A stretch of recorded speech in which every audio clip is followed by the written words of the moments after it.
आप सभी को जय श्री श्याम। आज की वीडियो में बात करेंगे कि मार्गशीर्ष महीने में आने वाली शुक्ल पक्ष की मोक्षदा एकादशी की व्रत कथा क्या है। सबसे पहले आप जहां भी हो कोशिश करो अपने घर के मंदिर में बैठ जाएं, अन्यथा कहीं भी बैठ जाएं 2 मिनट के लिए। सामने जो भगवान की मूर्ति है उसके सामने बैठकर अपने राइट हैंड में जल लेकर संकल्प करोगे।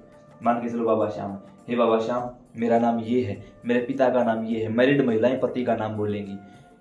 पावन पवित्र मोक्षदा एकादशी के व्रत की दिव्य कथा सुनने जा रहे हैं और इस समय हमारी मनोकामना ये है, श्याम सुंदर यहाँ हम आपकी कथा पूरी करते हैं, वहां आप हमारी मनोकामना पूरी कर दो। जो भी मनोकामना है बता दो बाबा को, जल नीचे की ओर छोड़ दो। अब हम उस पवित्र कथा को अपने टूटी फूटी वाणी में भगवान के श्री चरणों में समर्पित करने की छोटी सी कोशिश करेंगे। तो ऐसे में एक बार अर्जुन ने पूछा था भगवान श्री कृष्ण से कि प्रभु जो मार्गशीर्ष महीना है उसमें शुक्ल पक्ष की जो एकादशी है उसका माहात्म्य बताइए। तब भगवान ने कहा कि अर्जुन उस एकादशी को मोक्षदा एकादशी कहा जाता है, अर्थात मोक्ष प्रदान करने वाली एकादशी। किसको? जो हमसे पहले हमारे पूर्वज मर चुके हैं और अपने किसी प्रारब्धवश या किसी गंदे कर्म के कारण नरक की यातनाएं भोग रहे हैं, उनको मोक्ष प्रदान करने वाली एकादशी, जिसको मोक्षदा एकादशी कहा गया। एक समय की बात है, चंपावती नामक नगर में एक वैखासन नामक राजा राज्य किया करते थे। बड़े ही धर्मपरायण राजा थे, पूरी प्रजा सुखी थी, हर प्रकार के धन धान्य से संपन्न था सब कुछ। एक रात उनको सौपन आया और उन्होंने देखा कि उनके पिताजी नरक में घोर यातनाएं सहन कर रहे हैं और जोर जोर से चिल्ला रहे हैं अपने पुत्र का नाम लेकर कि मुझे बचाओ। राजा सुबह उठे, सारी चीजें याद आई तो अश्रुपात होने लगा कि मैं यहाँ सुख भोग रहा हूं, मेरे पिता दुखी हैं, तो ऐसे में हम क्या करें क्या ना करें। तो उन्होंने ये सारा जिक्र अपनी रानी के सामने किया। अब याद रखना भाई, यहाँ पत्नी का कर्तव्य है कि पति को उचित मार्ग दिखाया जाए, वही वास्तव में धर्म पत्नी है, अन्यथा नहीं। तो उन्होंने कहा कि आप संतों की शरण में जाइए, क्योंकि जब किसी चीज का समाधान नहीं मिलता तो गुरु चरणों में, संत चरणों में बैठने से उसका समाधान हो जाता है। बिल्कुल उचित मार्ग दिखाया। और ये कथा उन लोगों के मुंह पर तमाचा है जो ये कहते हैं कि पितृ वगैरह कुछ नहीं होते या ऐसा कुछ भी नहीं करना होता। तो भाई ध्यान रखो, स्वयं भगवान अपने श्री मुख से कह रहे हैं। तब राजा चलते चलते एक दिव्य आश्रम में पहुंचे, संतों की शरणागति ली।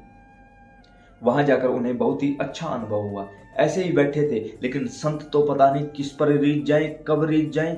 भगवान के घर हो सकता है देने में थोड़ी सी देर हो जाए, संत कभी देरी नहीं करते।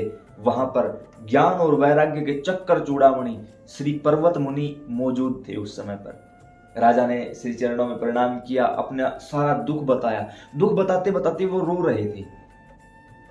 मुनि ने अपनी दिव्य दृष्टि से सारी घटना का ज्ञान कर लिया और राजा के शीश पर हाथ रखा, आशीर्वाद दिया कि धन्य है तू कि जो अपने पिता के इस छोटे से सौपन पर तू अविरल अश्रु बहाए जा रहा है।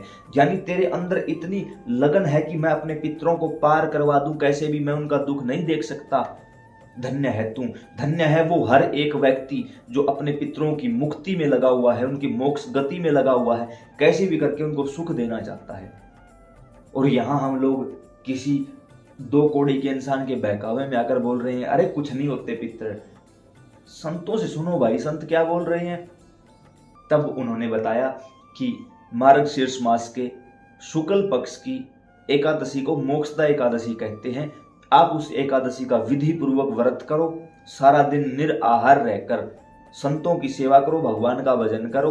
द्वादशी को निश्चित समय पर व्रत का पारण करो और उसका पूरा फल अपने पितरों को सौंप दो। वो जिस गति में भी होंगे वहां से आगे की ओर प्रवेश कर जाएंगे, भगवान के धाम चले जाएंगे, उस गति से छूटकर मोक्ष गति की ओर आगे बढ़ जाएंगे। इसी कारण इसको मोक्षदा एकादशी कहा जाता है। राजा ने वैसा ही किया, पूरा दिन व्रत रखा। अगले दिन निश्चित समय पर भगवान का भजन करके, भगवान के श्री चरणों में भोग लगाकर उसका पूरा फल भगवान ने के श्री चरणों को साक्षी मानकर अपने पितरों को, अपने पूर्वजों को सौंप दिया और वहां से उसके पूर्वजों की मोक्ष गति हुई, आगे की ओर वो प्रस्थान कर गए। तो यह दिव्य कथा के परिणाम स्वरूप हम श्याम सुंदर से इतनी ही प्रार्थना करते हैं कि जिन लोगों के घरों में कुंडली में जीवन में पितृदोष लगा हुआ है, श्याम सुंदर कृपा करें कि उनके पितरों का पितृदोष शांत कर दिया जाए, पितरों को आगे की ओर गति मिले और उन सभी प्रेमियों का जीवन सुखमय हो। आज की इस दिव्य वार्ता को हम भगवान शिव और माता पार्वती के श्री चरणों में समर्पित करते हैं और आप सभी प्रेमियों के हृदय में स्थित श्री भावपूर्ण प्रभु को प्रणाम करते हैं। जय सिया राम।